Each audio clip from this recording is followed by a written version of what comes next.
Hello, I'm Graham Donovan from St. Paul United Methodist Church on Bardstown Road in the Highlands, one of your hosts for tonight. Welcome to this second presentation of Real Good News. While we're taking a few minutes to sign in the remaining people who've registered for the program, we'll listen to singer-songwriter John Gage. Let's listen to John, and I'll be back after that to introduce tonight's program.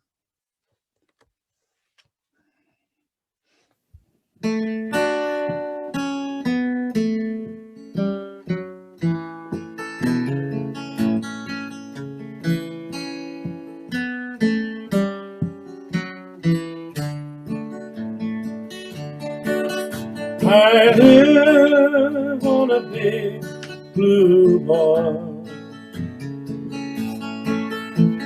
I never do dream I might fall. But even the day that I do, I'll jump off and smile back at you. I don't even know where we are. They tell us we're circling the star. Celestial creatures of light. We're children of love, shining bright. We walk where evening shadows wash the shore, with radiant sunsets pure as gold. Divine love shines in starlight evermore. Creation's power and beauty unfold.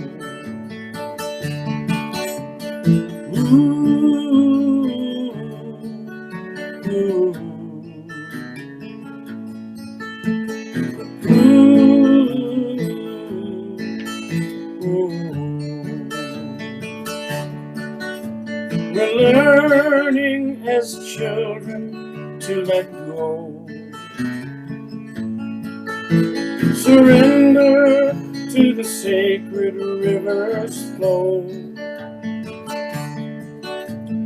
looking within for what we know.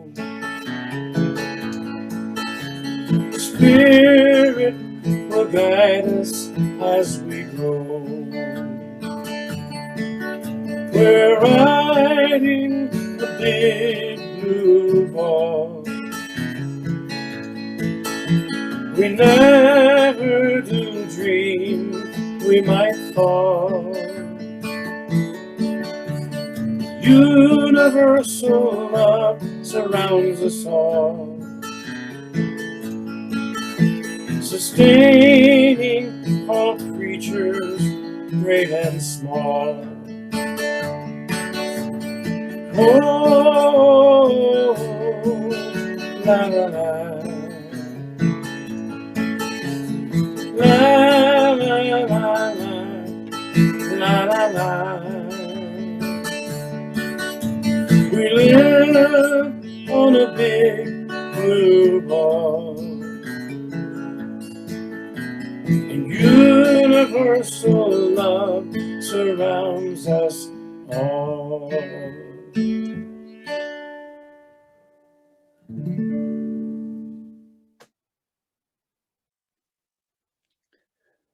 Hello again. Welcome to the second presentation of Real Good News. We're very pleased to have you with us tonight. We're here to learn more about what Louisville is doing to respond to the climate crisis.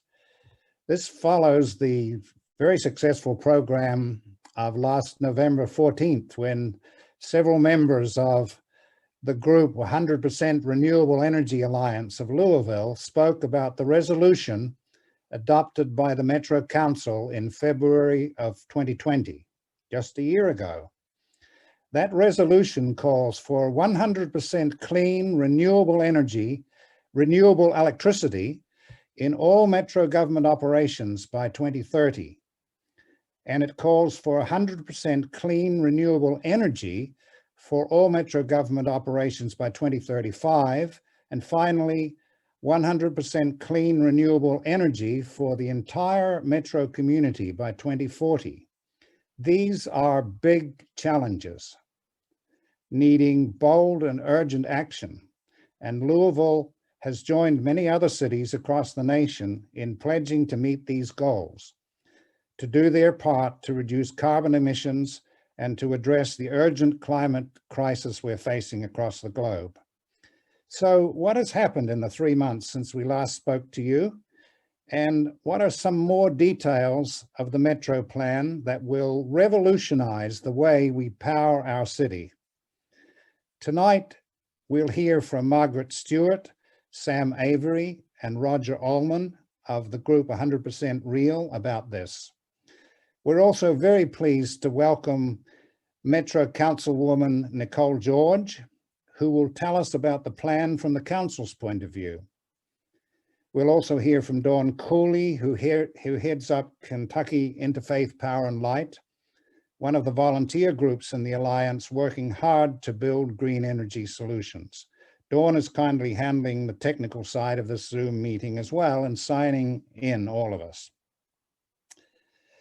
We want to give you plenty of chances to ask questions, both as we go along and in a special question and answer session after all the speakers have presented. You'll see a little chat icon at the bottom of your screens in the middle. Please click on it at any time and type any questions you have in there. Dawn will be monitoring those questions, sometimes answering them in the chat herself, sometimes bringing them to our attention so you can ask the speakers directly. So please don't hesitate to type in your questions. Please keep yourself muted unless we give you the go-ahead to ask your question directly. So, on to our first speaker. Margaret Stewart grew up in Birmingham and has lived most of her adult life here in Louisville, working for many years on environmental and peace issues in both Frankfurt and Washington, D.C. She produced the colorful flyer we've been using for the series. I hope you've seen it. And she also writes and reads poetry. She's currently active with 100% Real. Over to you, Margaret. Thank you, Graham, and welcome everyone. As part of our ongoing effort to connect with and inform the Metro Council, one of our efforts is to have a speaker address one or possibly two speakers, give 3-minute addresses each time the council meets. We want the council members to keep this resolution and most especially the implementation of its goals as a high priority. And we want to inspire them about things that can be done and need to be done.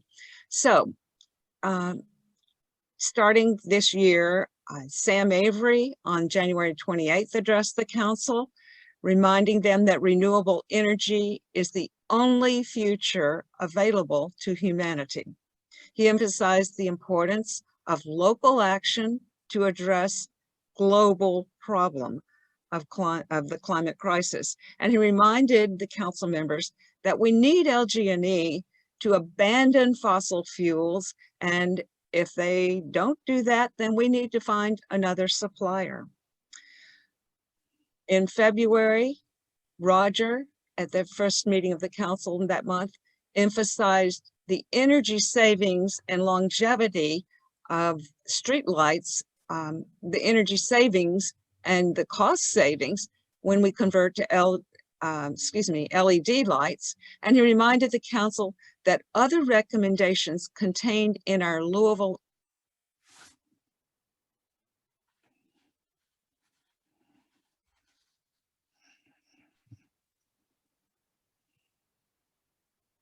Margaret seems to have frozen. Hopefully she'll be back in just a minute.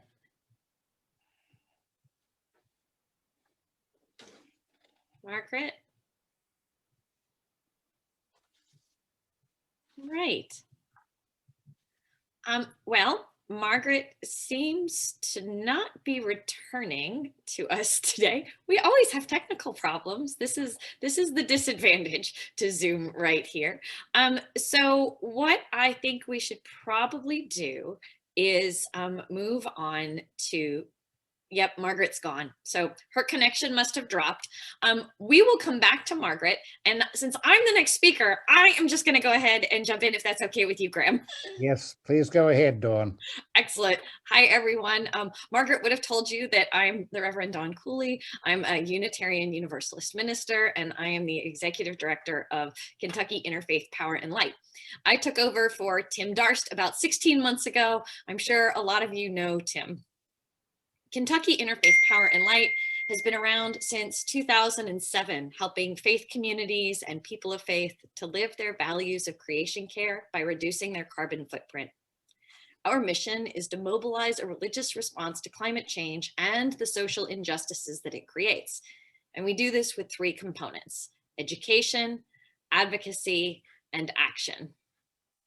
We have a range of programs we offer faith communities, from coming in and leading a workshop to having a speaker come in, from providing multiple levels of energy audits on your building to helping you get a starter solar array installed at reduced cost.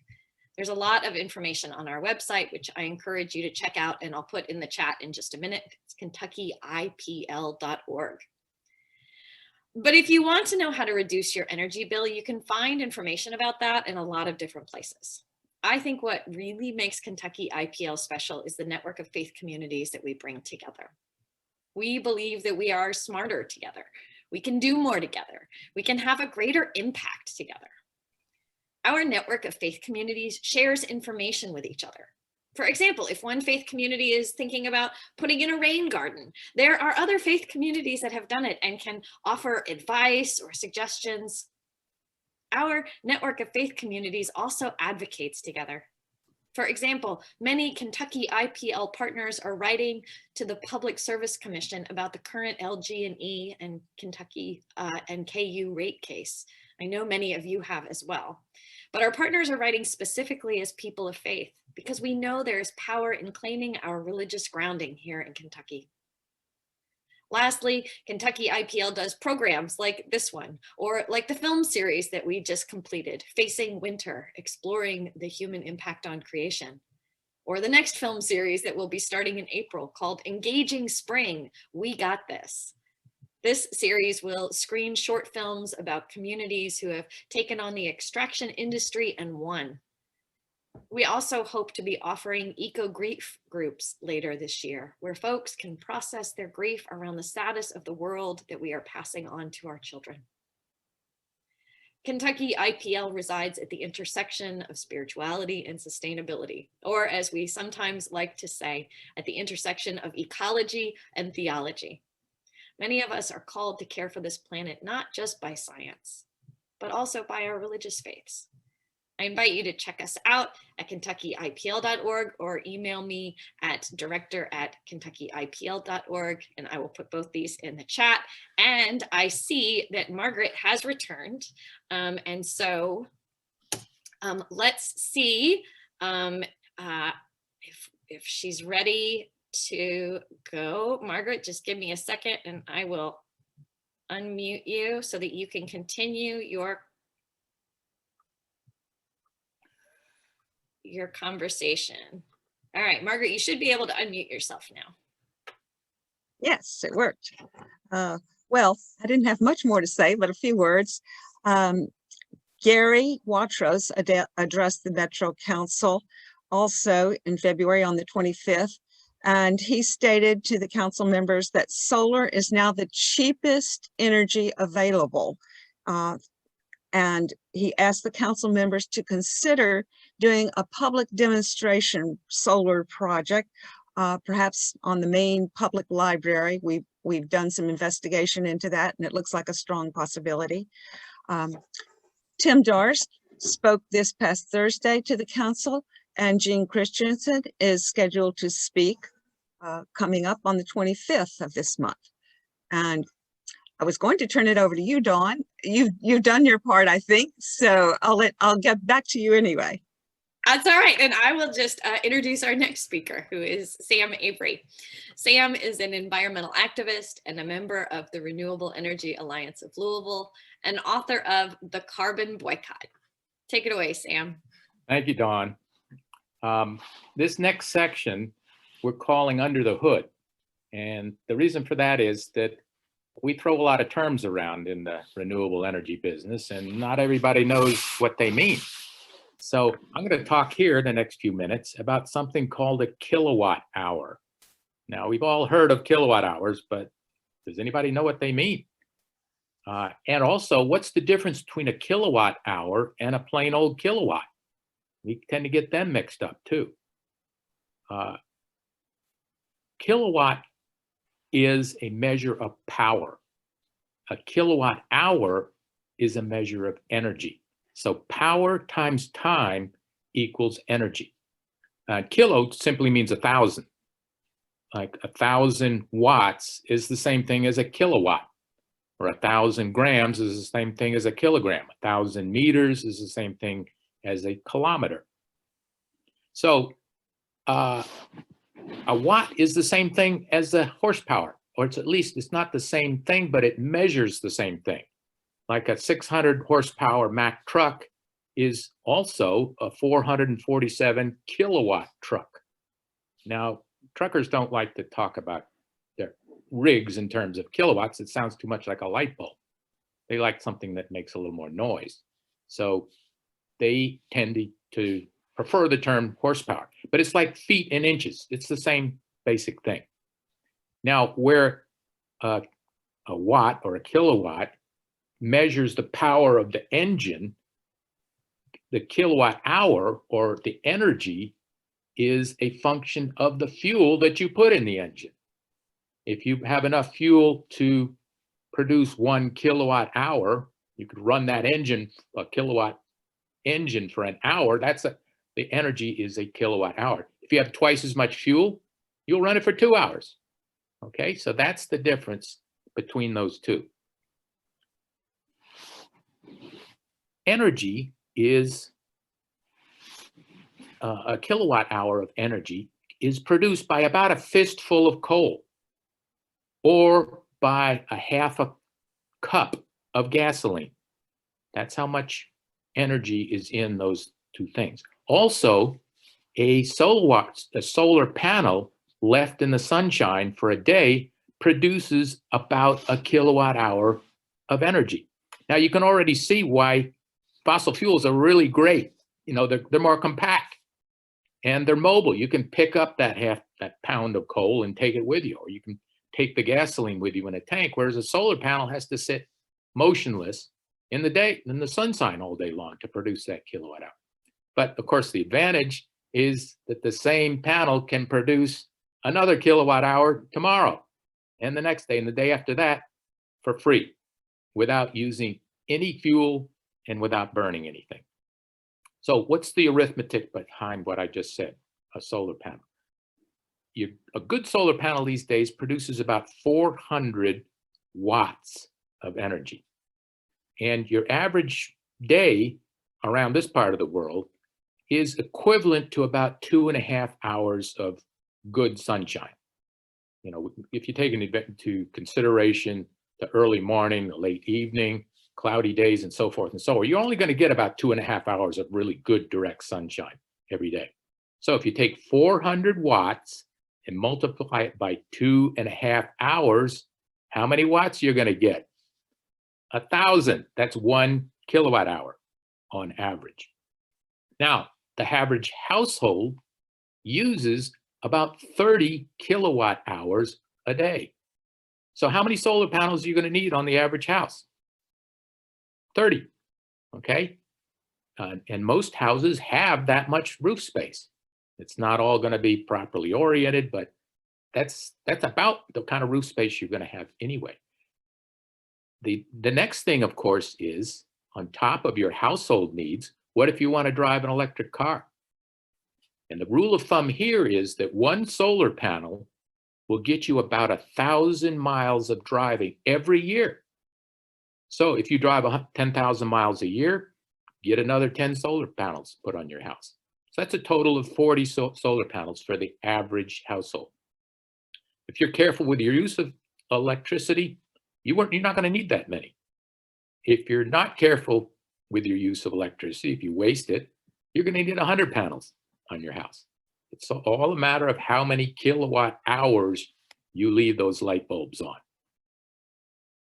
Okay, our next speaker is Nicole George. She is a council member from the 21st District.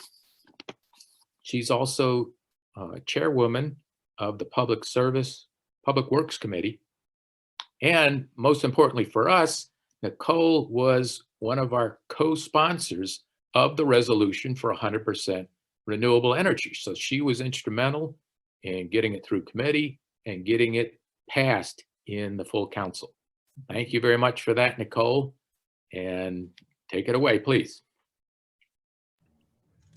Thank you, Sam. It is an honor to be here with you tonight and to see so many friendly faces. On this day of remembrance of Breonna Taylor, I think it's fitting that we're talking about a subject that is so heavily laden with equity implications. I'm with you tonight to share an update on Metro Council efforts to move us toward our goal of 100% renewable energy. I can't believe it's been a year, and I would be remiss if I didn't mention former Councilman Cohn's role in really doing the heavy lifting to get the resolution passed. But as you mentioned, I was honored to be a co-sponsor, and I'm really proud of that work. I can assure you that any update I give you tonight will not be anything new to a group like this that's so well researched and studied. But I want to encourage you to use me as a barometer for how your work is permeating out into the community. That's to be said that if a local elected official like me with limited knowledge of science, by the way, thank you, Sam, for that education on the kilowatt hour. But if a local elected like me with limited knowledge of science can get it, I think that's a sign that there's hope yet within our community. And so with that, I'm going to share an update of Metro Council efforts, but I'm going to leave you with a bit of perspective on your advocacy efforts and just how important those are as we think about the upcoming budget planning. So when we think about Metro Council efforts, and I don't speak for all of my colleagues, so I'm largely focused on the work that I'm doing and what I'm aware of, I would first say that a lot of the work has been funneled toward having a better understanding of what our energy manager is doing. I know I had an opportunity to speak with Zachary Tyler last week. I know he's also referred to as the energy czar. So a lot of no pressure for Zachary. I know he feels a lot of expectations. If you haven't heard him speak, I would certainly encourage you to invite him to a meeting. I know he is going to speak before Parks and Sustainability on April the 15th at 3 o'clock. So it's going to be a really important conversation. Zachary comes to us with a wealth of experience, and I know that he's going to serve Metro well. My understanding is his first priority is on the conservation side, where essentially lowering consumption will help us decrease the amount of renewable energy we will need. I know he's busy reconciling accounts, digging into data, touring facilities, and completing audits. So a lot of work being done on the conservation side, and as I understand it, that's his first priority. The second priority that he has is to better understand the supply side, and that is to say to do the research needed around the mechanisms to get us to renewable energy. I know he has recurring meetings with LG&E, and based on my conversations with him, I'm confident that we have someone who's able to ask the right questions and challenge assertions when needed. As it relates to the supply side, I know what you guys know in the way of what options exist. I know that he will be researching power purchasing agreements and also looking at partnerships that would potentially help us get us to the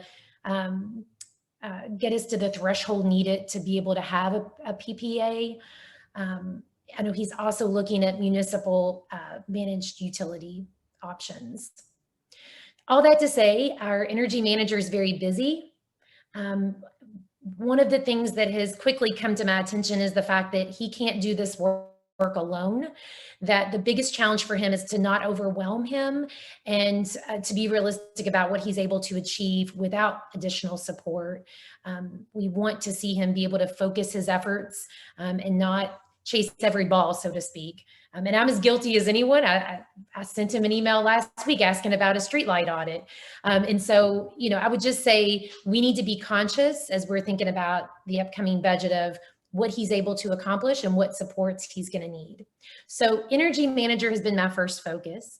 Another focus has really been around amending the Epad ordinance. I'm certain you guys followed that through Public Works. It sounds like this amendment, which will allow for third-party administration, will really get us to a place where we're better able to promote and advance the opportunities that are available through Epad, which effectively allow, you know, whether it's industrial, commercial, or multifamily up to 5 units or starting at 5 units and more, to allow them the opportunities to be able to secure loans for renewable energy options. And so with third-party administration, Energize Kentucky will be that administrator, and it does seem like there's lots of potential to, again, expand that program. It was disheartening for me to hear that since 2016, we've only had 4 projects. I wasn't aware of that. So lots of potential, but we're certainly not maximizing those efforts. And the third and last thing I would leave you with that's on my radar as a council member is that of the LG&E rate case. And I think Margaret did a good job when she mentioned having had someone, you know, present at the council meeting and how important that is to really be able to look at energy savings through streetlights.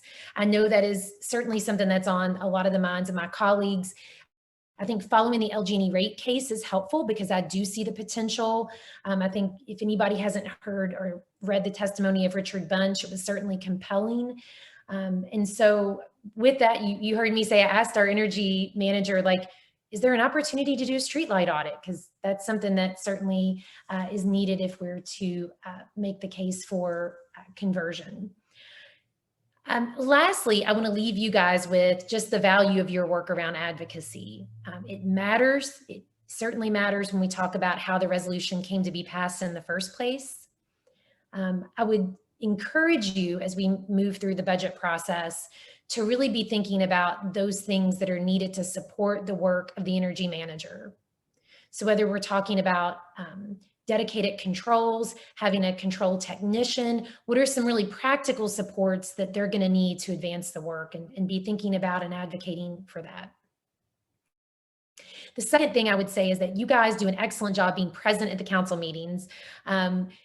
I would encourage continued work on that. It really does help keep things at the forefront. I had a conversation with someone from advanced planning about the piece of having a demonstration project.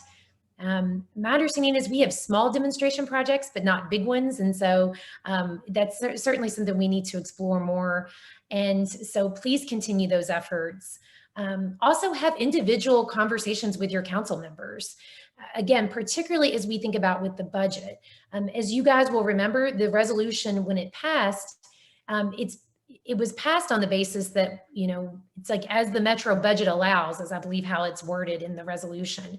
So ensuring that we have special budget allocations to advance renewable energy is going to be really important. So I would encourage you to, yes, continue to speak at the council meetings to garner broad support, but also foster those individual relationships with council members.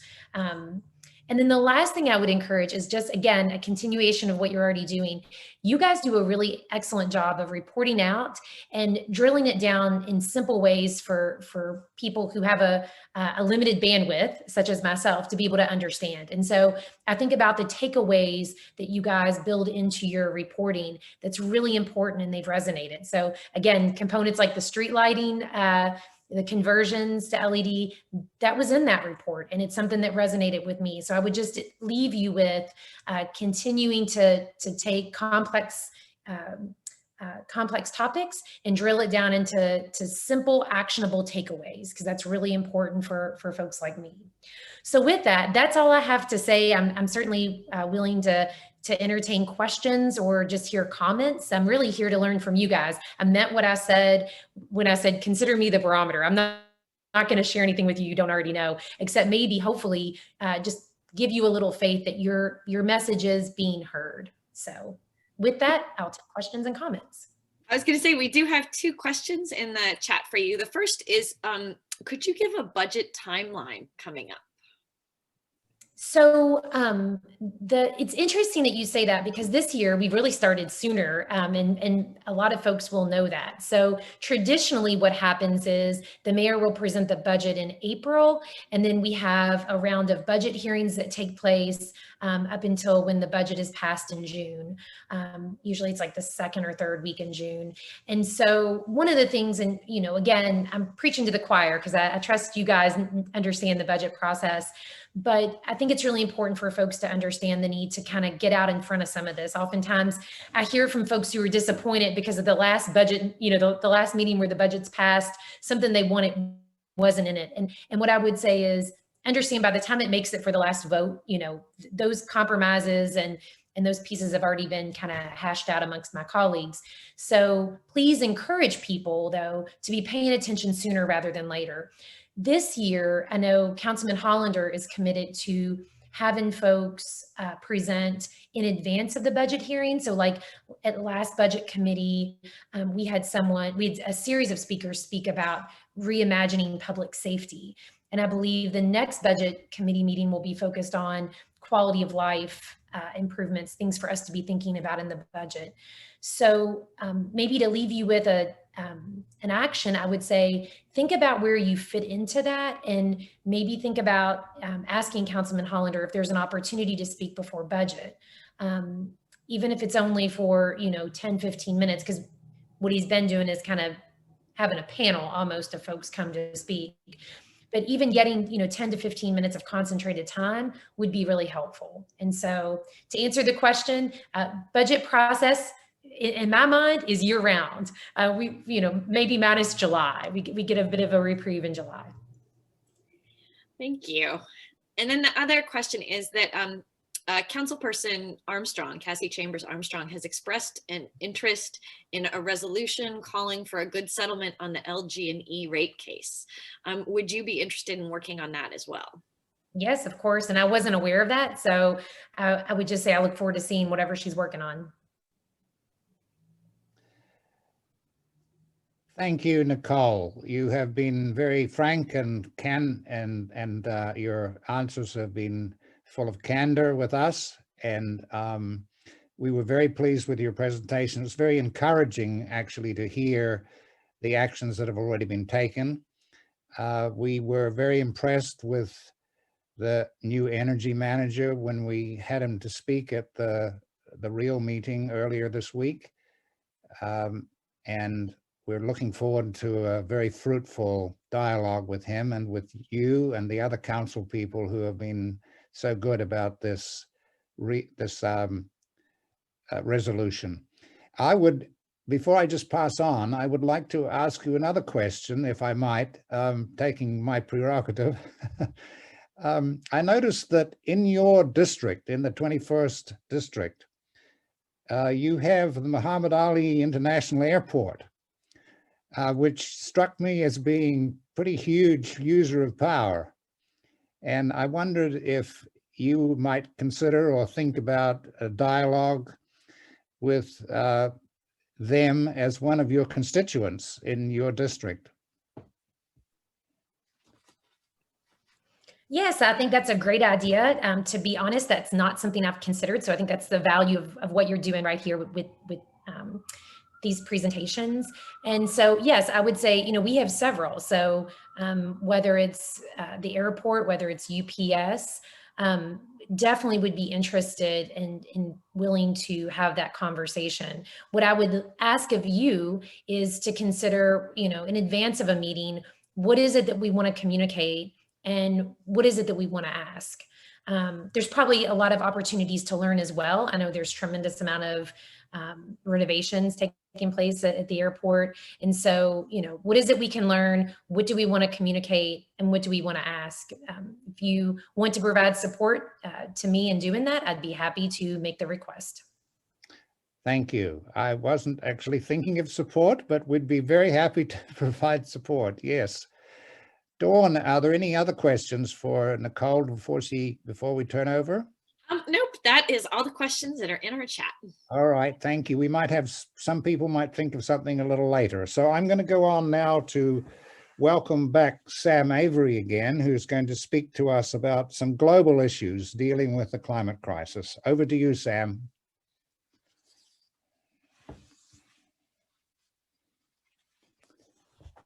Thank you, Graham. I thought you were going to talk about me more. I kept my mute on for a little longer, but thanks a lot. And this section we call Thinking Globally. And the next section, Roger's going to talk about acting locally. He's going to talk about the streetlight issue. But there's a big connection between thinking globally and acting locally. And I hope to show you just what we think that is. Now, I'll start by saying that I know for truth that the Earth's atmosphere has 49% more carbon dioxide now than it did before fossil fuel. I know for a fact that the Arctic ice cap is half gone. But this isn't just something I heard about on a Twitter feed. You know, this isn't just somebody's opinion. This is science. I know this through science. But what's special about science? You know, there are almost 8 billion people on the planet right now. There are Protestants and Shiites and Chinese and Eskimos and progressives and conservatives, all kinds of people, and everybody thinks they know what's true. So what's different about science? Science is a special structure of collective consciousness. Now, what I mean by that is that any observation which claims to be science has to be open to all observers. Everybody has to be able to see the same thing. That's why we have what's called peer review. Whereas if a scientist makes a statement, he has to make it in such a way that any other scientist or anybody else can also see the same thing under the same conditions. And what that does is it systematically weeds out opinions, prejudice, ideology, and just plain old errors. So what science has become is the way people see things collectively. We know what we're looking at is true because it's been tested over and over and over again.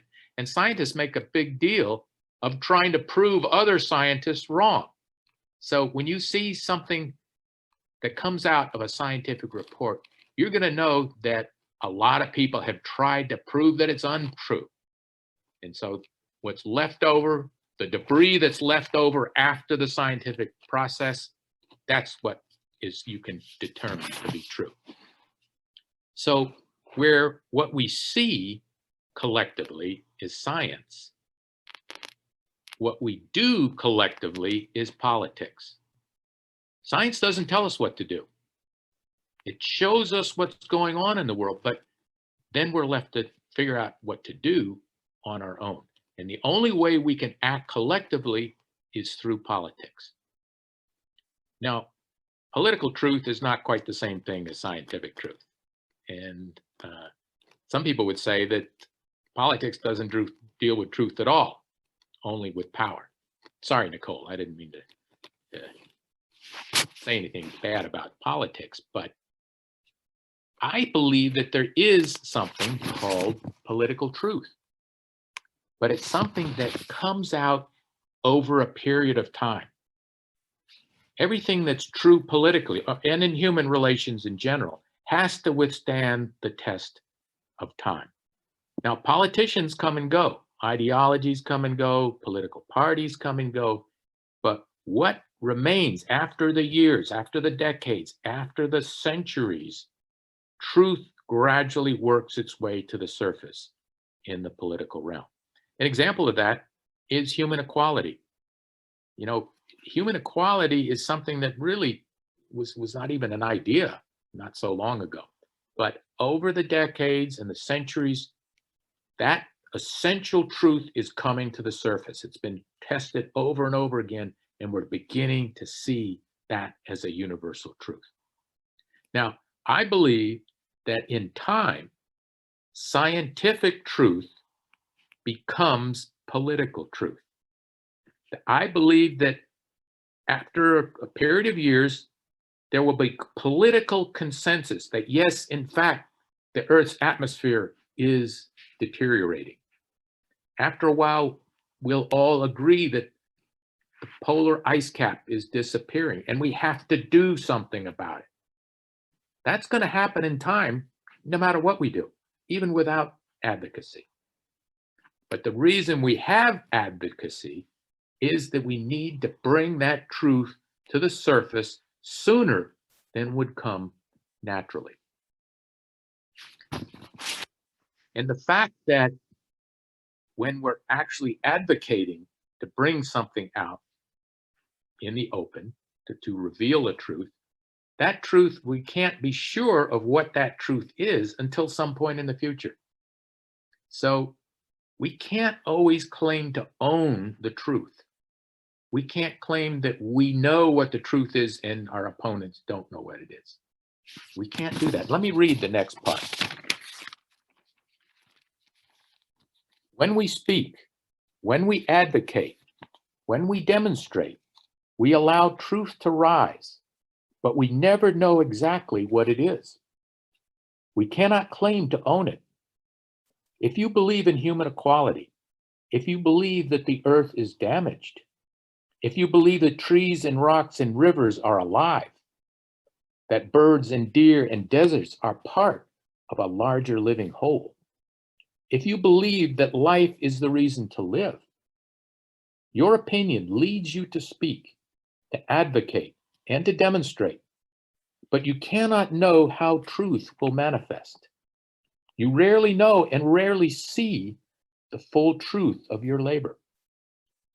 When you speak, when you advocate and demonstrate, you bring truth, whatever it may be, up from the depths of human subconsciousness. You show your belief on the surface of the world, unwrap its words in the open air, and see its leaves unfurl in the blinding sun of everyday life. You may never see if it lives. The truth, if it is true, will take root in the soil of your manifest actions.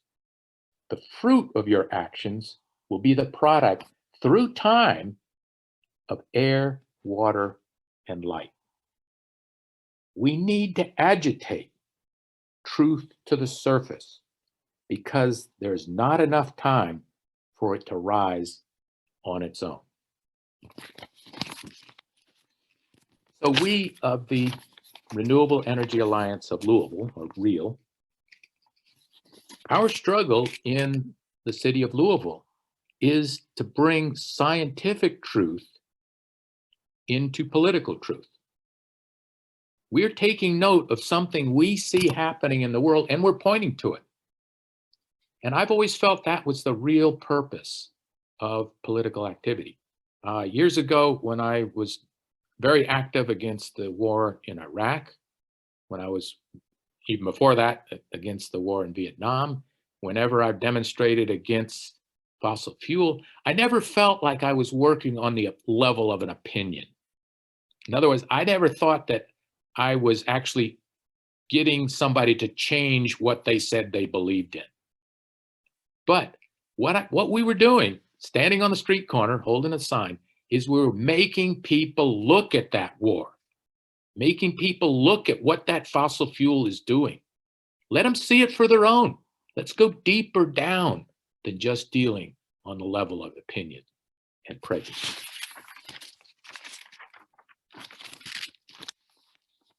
So as we demonstrate in the streets and in the forest, we see in each other's faces a truth coming into being. We breathe the atmosphere of the entire world in the streets and the parks and the neighborhoods of Louisville. Thinking globally puts Louisville in a much bigger picture. It gives meaning to what we're doing here locally. So acting locally is the other part of this. Acting locally is where that larger vision touches down in the real world. Because this is a global issue, climate is a global issue, and because we breathe the same air all over the world, our most important work can be right here in Louisville. We can't go up to the Arctic and save the polar bears. It's not going to do any good. We can't go down to the tropics to save the rainforest. It's not going to do any good. What we need to do is to be working with people we are connected with. People we know, people we love, people who are friends, family, neighbors. That's where we can be most effective. And now I'll introduce my friend Roger Ohlman. Roger, you can unmute yourself now. Roger's someone I'm connected with. He's an environmental activist. He's a volunteer at the Nature Center, and he's a member of the Renewable Energy Alliance of Louisville, REAL. Roger has been very active in monitoring and lobbying for conversion of streetlights to LEDs, which are much more efficient. Roger, tell them about it. Thanks, Sam. Hello, everybody, and welcome. I've enjoyed listening to the speakers and the things that have been said so far. It's still good, even though we're all immersed in it. It's still good to hear words of inspiration. Though I didn't mention when Sam asked, I will add that I am a climate crisis activist and a member of First Unitarian Church. I took the label of a climate crisis activist while preparing for this talk. I wanted to emphasize we are in a climate crisis now. What we do or what we don't do in the next 10 to 20 years will only determine the degree to which this crisis unfolds. Unitarian Universalists have 7 principles that informs our faith. The 7th principle is respect for the interdependent web of all existence of which we are a part. Unitarian Universalist minister Reverend Gilmore said, "Our 7th principle may be our Unitarian Universalist way of coming to fully embrace something greater than ourselves. The interdependent web is a source of meaning to which we can dedicate our lives." I believe today, more than ever, this is true. Through our amazing science and technology that Sam just talked about, we are discovering how quickly we can alter Earth's life-sustaining systems. But understanding many of our scientific breakthroughs has too often lagged behind their disastrous consequences. Martin Luther King said it best. Yet, in spite of these spectacular strides in science and technology, and still unlimited ones to come, something basic is missing. There is a sort of poverty of the spirit which stands in glaring contrast to our scientific and technological abundance. If we are to survive today, our moral and spiritual lag must be eliminated. Enlarged material powers spell enlarged peril if there is not a proportionate growth of the soul. On acting now. So last year, the Louisville Metro Council, as it's been said, voted to join 160 other cities in the U.S. by passing the resolution with 3 goals that will collectively realize 100% clean, renewable energy community-wide by 2040. The first of the 3 goals in the resolution is 100% clean, renewable electricity for Louisville Metro Council by 2030. 10 years. So what does that look like? In 2019, Metro government used a total of 101 million kilowatt hours of electricity. And now that Sam's explained that, we all know exactly what that means, right? So this is equivalent to the average yearly kilowatt hours used in 9,300 Jefferson County homes. According to LG&E, the average home in Jefferson County uses 900 kilowatt hours of electricity a month. So we can go back, we can look at our bills, we take the information that Sam just gave you, the information I just gave you, and we understand where we're at, right? But you might be wondering, how do we generate 101 million kilowatt hours of clean renewable electricity by 2030? Well, we don't. Metro will reduce the amount of electricity it's using, make it easier and cheaper to obtain this goal once the renewables are feasible. One of the ways to reduce is switching streetlights to LED, discussed in this booklet that I've got here, Louisville's Energy Future.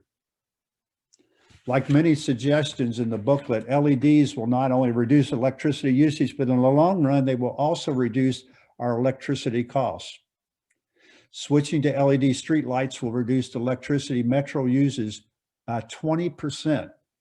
So 20% of that 101 million kilowatt hours will be reduced if we switch LED streetlights to, or switch streetlights to LEDs. It will also save the city roughly $1.5 to $2 million a year. Metro government has adopted a process for LG&E to follow to replace some of the most abundantly used streetlight types. The streetlight type with the highest usage, both in quantity and total kilowatt hours used, is located mostly in our city neighborhoods. When switched to the recommended LED, the LED we recommended in the future, Louisville's Energy Future, it will decrease kilowatt hours 75% per light. Using costs from LG&E's rate schedule, it will save the city $7.30 per light per month. The LEDs are already being installed in some of your neighborhoods. Other advantages of LEDs are they last longer, they're brighter, and they have a higher color rendering index, which means whatever the LED shines on, it will more closely show its true color than the street lights we currently use. And yeah, and I want to say here, well, as I'm in the middle of this, so it's very complicated. The whole, there's like probably 15 different LED lights that we can deal with. There are 4 main ones that I'm talking about when I talk about the neighborhoods. When I talk about our corridors, there's another group of lights for our main corridors. Busy intersection, we have, there are also used with those. When we get closer to the expressways on our corridors, there's another light still. And then when our alleys, there's also a light. So there's roughly 4 lights that the neighborhoods and so forth use. But there's others as well that's used out in the more rural areas. So so the 20% reduction does not include the savings possible in the 80 home rural cities where 1/5 of the population of Jefferson County live. So that 20%, yeah, 20%, it doesn't include that. If you live in one of these cities, your city receives an electric bill that lists the lights you use, how many of each, and their cost. The cost will depend on the light types your city uses, and LG&E charges a conversion fee to switch to LEDs. Using the bill and LG&E rate schedule, you can determine the energy savings and costs. And like I say, I've got some information on that. If anybody wants to talk to me about this, I would be glad to help them understand your city or understand the process that the actually the Public Works is going through right now working with LG&E to replace those street lights. And before I move on, I also want to say that Mary Rose, who I see is on here, she set up a meeting with the JCLC. She's a member of the JCLC, which is the Jefferson County League of Cities, and invited LG&E to come and talk about street lights. And so there's some action going on in that regards. So that's also encouraging. Anyway, I live in Parkway Village, a home rule city just off Preston, and our board president signed a contract today for LG&E to switch all of our street lights to LEDs. Adding the cost of the conversion fee, Parkway Village will break even after 8 years and see a reduction of $1,600 each year thereafter. You know, we're pretty small. I think we're less than 1,000 or right at 1,000 people. So we're pretty small, and but that's a big deal for us. In the current rate case LG&E has filed, they propose to reduce the conversion fee by 29 cents. Metro has filed to reduce the conversion fee by 40%. Another home rule city to the south of Parkway Village, Linview, has already converted their streetlights to LED. Streetlights are not the only recommendations in the Louisville Energy Future booklet that will save energy and cost. In addition to solar panels mentioned by Sam, there are several other energy conservation recommendations as well. And I was glad to hear, and Nicole mentioned, I was glad to hear that Zachary, the new energy manager, is going to be focused on energy conservation, because there's a lot that can be done, I believe, in that regards. If you haven't already, I encourage you to become familiar with and support the efforts that's listed in the Louisville Energy Future when the time comes for their implementation.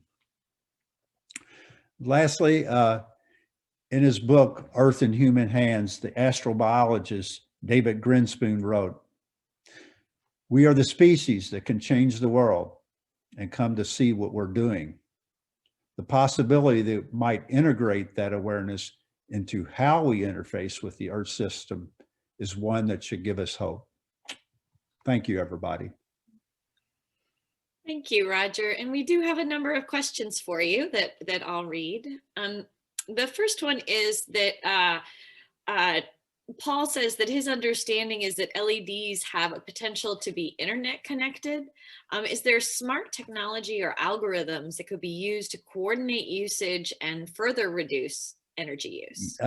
Yes, and well, with this particular light, as it turns out, there is that capability, but I don't think that's something that the Public Works has done, or LG&E probably has not done that. Yeah. So as you can imagine, it's more expensive. And so we would be looking at some very different prices. So what the technology, what that allows them to do, and by the way, these lights are made, the ones where the LEDs are making now that the LG&E has bought are at least the ones that are in the neighborhood are, they are made by Energy Current, which is a collaboration, or GE Current, I'm sorry, which is a collaboration between GE and a company called Current. But yes, they have that technology, but and what part of one of the things it does, it allows, for example, like at 2 o'clock in the morning when there's hardly anybody around, they can dim the street lights when there's less usage. So anyway, I don't think that's something that LG&E has got on there. I have not heard it mentioned. Is there a timeline or estimate for Louisville Metro to be converted to all LEDs? None that I'm aware of. Yeah. And then a couple of folks are really curious about how LED lights rate regarding light pollution. Two things. What I'm finding is they're a little bit brighter, having than they talk about lumens. Okay, so then they talk in terms of lumens when they measure it, and so, but the LEDs are a little bit fewer lumens, but they're actually brighter. I've got a picture that I guess I could have shown, but anyway, you can see where the LED lights are brighter, but the reason for that is all of the light, it goes to the spot that they need to go to. Whereas the high pressure sodium and all the other lights before incandescents, they go up into the fixture. Part of it goes up into the fixture, hits a reflector, comes back down, or if there's not a reflector, it doesn't do that. So yeah, so anyway, so we get everything out of that light. The other good thing about it in addressing light pollution, and you can see this as you drive down the expressway, or maybe even walk in your neighborhood, when you're looking at a light, you will barely see, even though you're under the light, and let's say you're 200 yards away, you will barely see any light coming out of that. The light's coming out, it's just that it's kept at a lower, the way that the fixture is designed, it's kept at a lower level rather than reflecting up and out as the high pressure sodiums and metal halide and mercury vapor lights that are still out there do now. And then what happens to all the old bulbs that we replace? Are we just left with a huge pile of old toxic light bulbs, or is there potential for recycling? I don't know that much about that. I think that LG&E says that they will charge, I mean, they will, that's what they're charging for, is the fact. So the conversion fee, that's what that's for, because they say there's life left in some of those bulbs. And so if you request LG&E to come out and change them, change all of yours while they still got a good bulb and a good fixture, then that's what the charge is for. And I should mention this. So if the light is still good or still is not good, they will of course come out, and the fixture is not good, they will come out and change it for free. If the light's not good itself, they will try to replace the lamp with a high pressure sodium if they still have those. And then there are two questions that I think are for not just necessarily you, Roger, but any of our Renewable Energy Alliance Louisville folks, or possibly Councilwoman George. One is, if LG&E is so interested in this new technology in our environment, why would they want to install a new fossil fuel line through Bernheim property?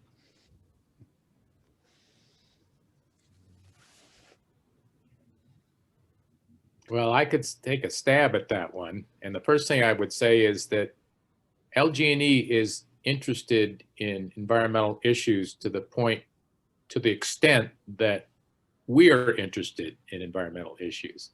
So it's not like LG&E has just developed a green consciousness and is running around changing all these light bulbs. It's because people want that. People in Louisville want to see that happen. And Metro Council's been very good at that. I know Brandon Cohen on the Public Works Committee before Nicole. He was chairman before Nicole, and he was very interested in that. So it's something that, it's like anything else. You have to pressure them to do something. As far as the Bernheim pipeline is concerned, I want you all to know that that's still an open issue. It has not been resolved, and LG is still very much pushing that. And Bernheim, I'm in contact with people down there pretty regularly, and they're still very much resisting it. So that issue may come to a head sometime in the next few months. So stay tuned, because that's a big one. That's you got your global thinking and your local action right there, right here in Louisville. And if that becomes an issue, why, I think a lot of us will take part in it. Thanks, Sam. And Melissa Dillinger put a fascinating link in wondering if something that's happening in Portland is something that could be possible here in Louisville. It turns out in 2017, Portland started generating electricity from turbines that were installed in the city water pipes. So the water flowing through the city pipes will generate electricity like a dam, but with no environmental consequences. And Melissa's wondering, is that an option here in Louisville? Do we know anything about that?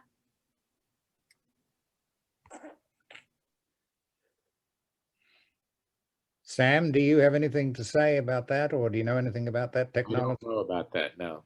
Okay, anyone It's the else? first I've heard of it. It's exciting. I think I've heard about it, but I don't really know. We will certainly look into that. We will certainly look into that. Excellent. So, And I Dawn, believe that is all the, Melissa also asked if Jim Beam could use renewable energy. They could choose to use renewable energy Yes, resources. Right. Roger. Oh, Roger.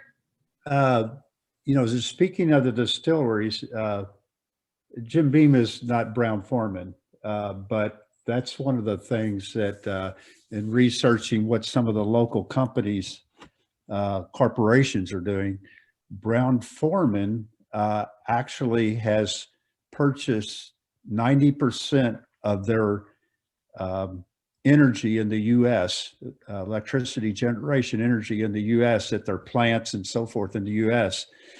at in a wind farm in Kansas. And you know, my thinking is, you know, that could have been solar in Kentucky, and would have been jobs in Kentucky. And so we lost that. And I think that's something that this current legislature, Kentucky legislators ought to know. So. Okay. Roger, thank you very much for that informative presentation.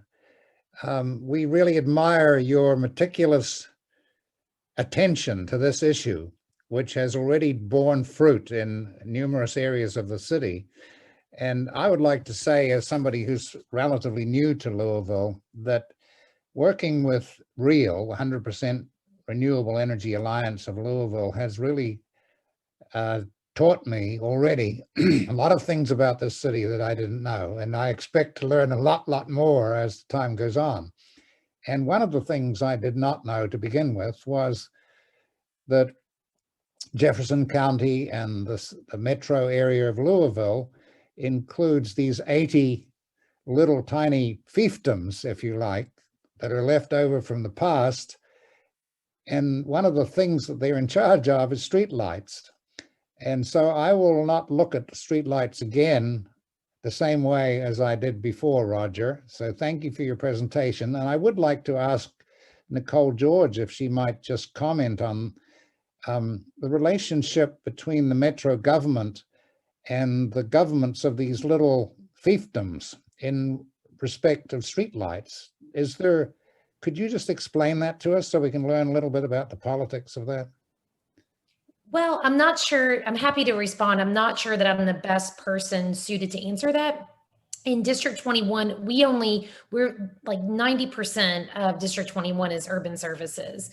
So the old city, and we only have one local municipality, which is Linview, which has already done a conversion that you heard referenced along with Parkway Village. So I'm really proud of their work. You know, I know Mary Rose is connected with Jefferson County League of Cities, and I attended a Jefferson County League of City meeting, I want to say like maybe in January, where we heard from LG&E come and speak about LED conversions.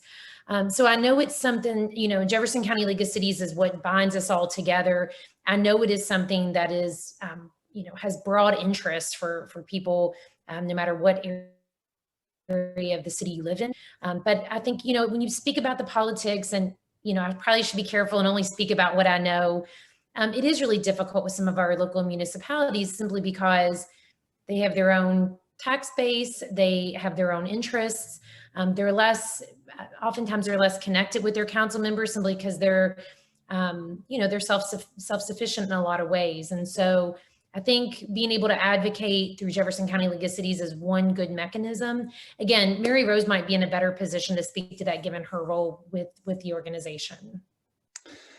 Okay, thank you for that. Do you have a comment, Roger, on at that point?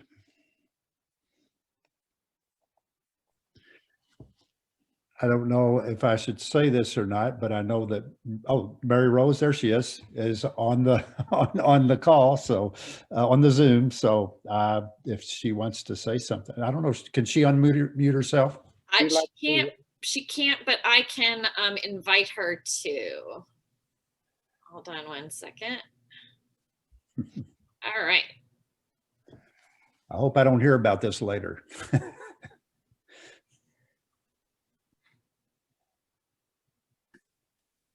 Okay, did I do it? Yes. Okay, thank you, Don. Thank you, Roger. Small cities are not fiefdoms. They are cities. They have been cities since way before Metro became Metro. They tried to pass a merger law twice and it didn't go through because the people in small cities voted against it. And so they did it again, leaving the small cities intact, and they do a very valuable role. Small cities are converting to LED streetlights faster than Metro. They have garbage and recycling way before Metro did. They are more environmental and more concerned about the day-to-day local things that Sam was talking about than Metro can be because it's so big. I'm not in any way against Metro. We work with our councilperson and many other council people. I think every small city works with their councilperson to get things done. We are not fiefdoms in any way. We just take care of our people with our tax base. I may sound defensive, but I feel like that we've been attacked. So that's why I sound that way. But I very much enjoy living in a small city. I think my quality of life is better because of it. I've been involved in Parkway Village since 1986, and we've been a city since 1940. Metro Louisville's only been around since 2001. So. Oh, Mary Rose, I apologize. I'm the only person on the Zoom call today who would have used a word like fiefdom. So please, I used it lightly, so there was no hidden thing there. Okay. And I'm just ignorant of the arrangements in Louisville, as I said before. So we'll talk about this later. And I'll be happy to talk to you about it, Graham. Yeah, yeah, that's fine. We're all still friends. Okay, good. There is one question in the chat. Can the Louisville Energy Manager help coordinate the local use of streetlights with the small cities? I believe is the question. Oh, with the small cities? Mm-hmm. I don't know what coordination there needs to be. I mean, as I said, I think small cities are converting faster than Louisville is. But we are happy. I mean, I'm sure we'd be happy to be a part of any reports or anything that would be helpful to the whole metro area to show the advances that we've made in energy savings in Metro Louisville. So, well, I think you're raising a very good point. The value of demonstration, the demonstration value that small municipalities can bring to the wider city. I think that's very valuable. Roger, did you have one more comment? We're going to have to. Yeah, I just wanted to say that the energy manager talked to our group, Real, the last time we met. I think that was last Monday. Anyway, Julie Donna, he wanted to know more about what I was doing with streetlights, and Julie Donna sent an email where he has not replied, but she copied his email address on there. So if he wants to contact me about that, I'll be glad to work, and I'll be glad to talk with anybody about this to know, it's a start. It's a big piece, a big chunk. Okay, thank you. Dawn, we have another question there in the chat at the end. Maybe I can read it out. It's from Wallace. We heard a suggestion of airport energy using being negotiated with Metro government. does Mary Rose have a comment on that? Mary Rose, do you have a comment on that question? Or Wallace, would you like to address Okay, that question? I can, I'm sorry, I was muted but John has unmuted me again, so I can address it. We have, the airport has converted all of our lights to LEDs, our parking lot and our runways and our terminal and all of our roadways. So that's been a huge project at a tremendous expense, millions and millions of dollars. We are remodeling, doing a remodel in the terminal, and this includes a geothermal energy service that we're going to be using for the terminal, and lots of that infrastructure is in place, although it is not up and running yet.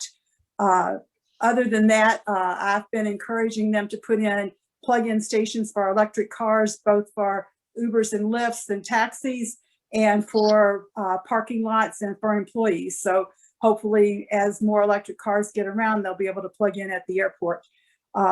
We have done energy audits at our airport, and we've also done pollution audits for air pollution and to get a baseline so that we can calculate our savings.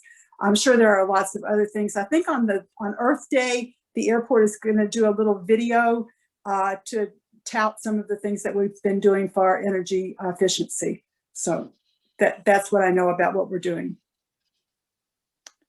Thank you. All right. We said we would wrap up this meeting by 8:30, and we want to have some music to finish up from John Gage again. I just want to ask quickly, I just want to make a couple of comments. First of all, I think we have, all of us here have already tonight seen how this very quickly, how difficulties very quickly arise in an overarching goal like the one that the city has boldly adopted for itself. And the city certainly knew that what it was getting into in accepting this resolution for 2030 and 35 and 2040, because they are old hands at these kind of difficulties that we saw starting to come up tonight, these local issues. So, but I think this is very interesting and very helpful for us to start to learn about the things that immediately spring to mind. And I hope that you enjoyed the program tonight, and we're looking forward to coming back again on Saturday, June the 12th. We're going to have another issue of Real Good News about 3 months from now, and we'll bring up some more issues to talk about like this. So I hope you'll join us again. I'd like to thank Marilyn Stoner and Rhodey Streeter and Dawn, who worked so hard to bring this program on air and behind the scenes. Are there any final questions that anybody's burning to ask before I just hand it over and end the session here? Any other questions anybody would like to ask? All right.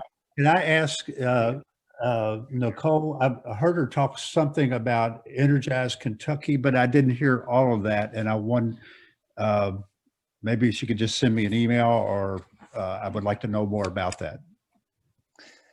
Sure, I can post the newly amended Epad ordinance in the comments.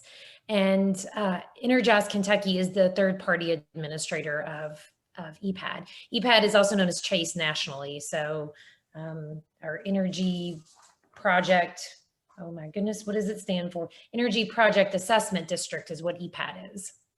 Okay, all right. Yep. Thank you. Thank Nicole. you.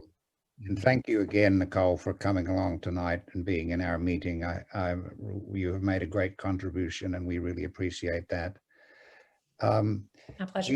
We heard a beautiful song from John Gage at the beginning of the program that was recorded, but we have very good luck tonight because we have John Gage in person with us on the Zoom, and he's going to finish off the meeting tonight with a live song. So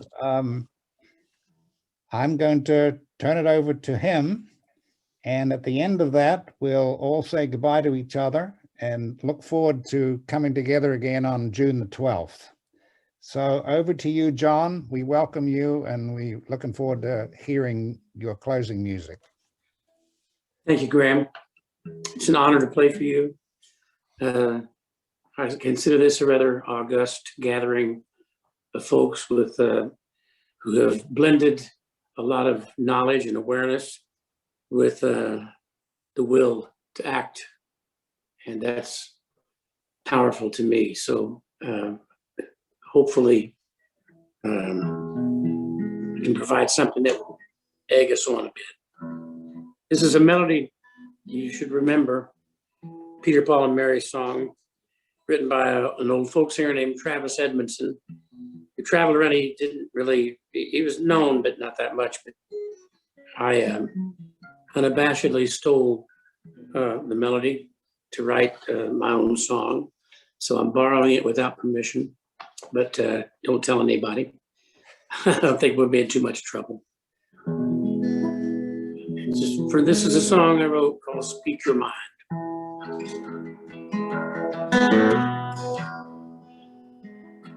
Find your voice, speak your mind, bring renewable energy to humankind. Be the eyes for a world gone blind. Find your voice, speak your mind. Wake up in the morning, read the news. It's very clear to see the whole world confused. Cynical voices say you're too weak, too small. If you try to fly, you're bound to fall. A courageous heart, so hard to find, calls to you. Speak your mind. Stand up tall. Stand and be strong. Lift your voice. Sing your song. The pathway to hope lies within. Your heart holds the love for this wounded world to mend. In the stillness of a sunset, prayerful voices blend, and a new day is dawning, a new world begins. A courageous heart, so hard to find, calls to you. Speak your mind. Stand up tall. Stand and be strong. Lift your voice. Sing your song. Find your voice. Speak your mind. Bring healing hope to humankind. Be the eyes for a world gone blind. Find your voice, speak your mind. Find your voice and speak your mind. Thank you. Great evening. Thank you very much, John. That's it from us. Hope to see you all again with more real good news on June the 12th. Bye-bye. Bye-bye.